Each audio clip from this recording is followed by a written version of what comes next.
Broken Trust, Part 1. All of us, at one time or another, have experienced betrayal.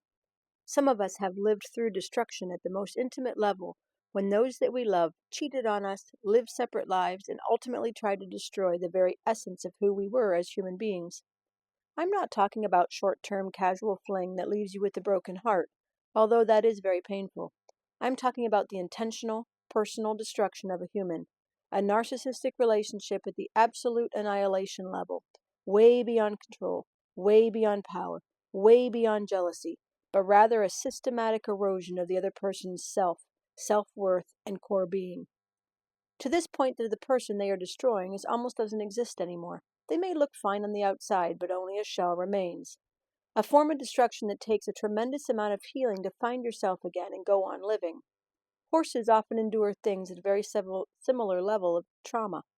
I have worked with horses that have undergone the most brutal things that you can imagine. Horses are flight animals, which means when they are afraid, they run.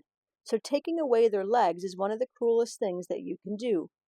There was one horse that came into a clinic that I worked with that had huge barbed wire scars all over his leg from where the guy that owned him, when he would get mad at him, would throw him on the ground and drag him around the field with his feet wrapped in barbed wire tied to the tractor. I will not go on to the brutality that people inflict on horses, because people can also be equally brutal to other people. Evil in its purest form. So how do we move past it? How do we pick up the pieces and remake our life? To move past this kind of trauma, you're going to need some help. Maybe it's through a trustworthy friend. Maybe it's through a counselor. Maybe it's through leaning heavily into God and trusting Him to do what He said that He would do in the below verse.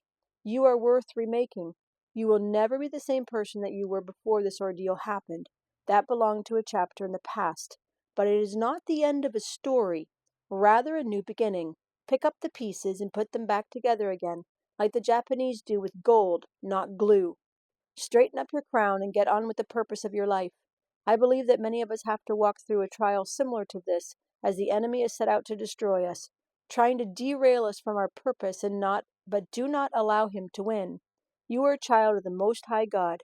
None of us will know on this side of life why we were allowed to go through that struggle. We know with great confidence that God, who is deeply concerned about us, causes all things to work together as good for those who love God and who are called according to His plan and purpose. Romans 8:28 of the Amplified Version.